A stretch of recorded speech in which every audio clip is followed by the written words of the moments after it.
You found it. Your home for the best content on your favorite team, the Fighting Tigers of LSU. Do us a favor, subscribe to the channel, leave your comments below, and be sure to smash that like button.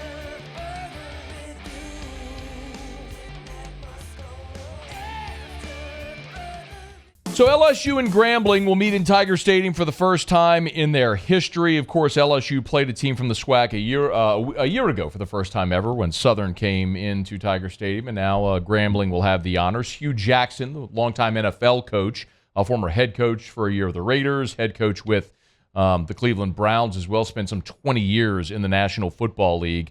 Hugh Jackson now in his second year at Grambling. They were 3-8 a season ago, and they lost their season opener to Hampton, although they slung the ball around a little bit, threw for over 300 yards, and scored over 30 points. So while LSU is going to have a physical advantage in every phase over Grambling, this is a team that is going to try to do the thing that LSU struggled to contain a week ago against Florida State. We'll get there.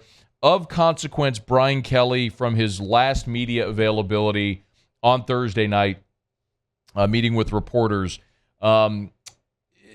talked about the status of a couple of players who, we've talked about this all week, that we're expecting LSU to control this game and be able to get a lot of guys action and in the game. And among them is Lance Hurd, who Brian Kelly confirmed we do expect to see get first-team reps on Saturday. The plan is to get him in, certainly, with the first unit and see how that mix goes as well.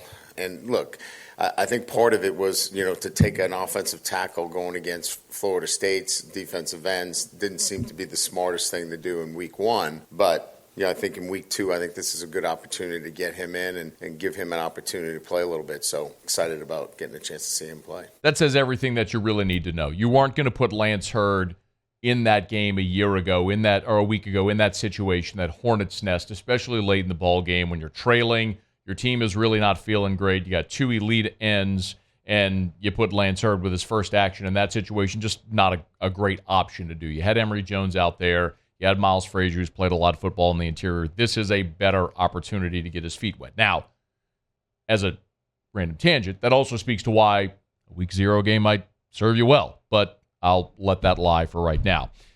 Earlier in the week, we ran through about a half a dozen players that I would really like to see play in different roles this weekend. One of them was Lance Hurd. Two of the others were receivers, Chris Hilton and Shelton Sampson. And Brian Kelly didn't mince words at all when he talked about Chris Hilton deserving an opportunity.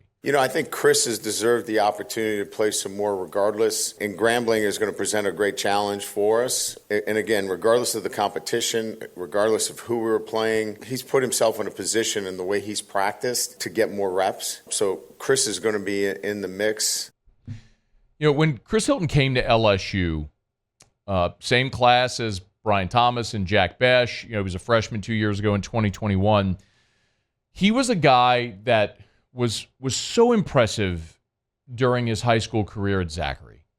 I can remember he had a long touchdown in the state championship game against West Monroe, which ended up being a game winner, and sort of announced himself. And you can always see the physical ability with Chris Hilton. The understanding, or at least as I understood it, was always needing to learn to play the position. And when that all came together, it was going to be really good. And to this point, we've only seen Chris Hilton make 7 receptions. A year ago, made 7 receptions for 109 yards on the season. As a freshman, he had just 2 catches for 81 yards. Of course, the long was the 81-yarder in the bowl game against Kansas State late in that game, where he showed the speed and the ability. So I am excited to see Chris Hilton. Now, the flip side of that is the guy who was Chris Hilton 2 years removed is Shelton Sampson, the 5-star from Baton Rouge, who also, if you were to go through camp, and we talked about it plenty, you had your starters who you knew were your guys. Malik Neighbors was the alpha. Brian Thomas and Kyron Lacey were next. Aaron Anderson was there, but just in a different role.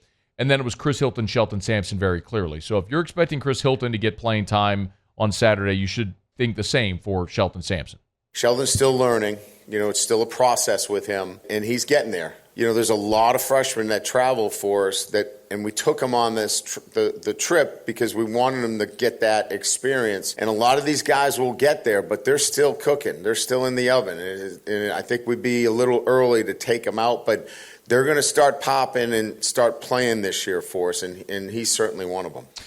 Shelton Sampson's impressive, and he looks the part. And that's a guy against Grambling who you expect to be on the field and make plays. What's interesting to hear Brian Kelly say, they intentionally brought some of those freshmen on the trip to get them that experience.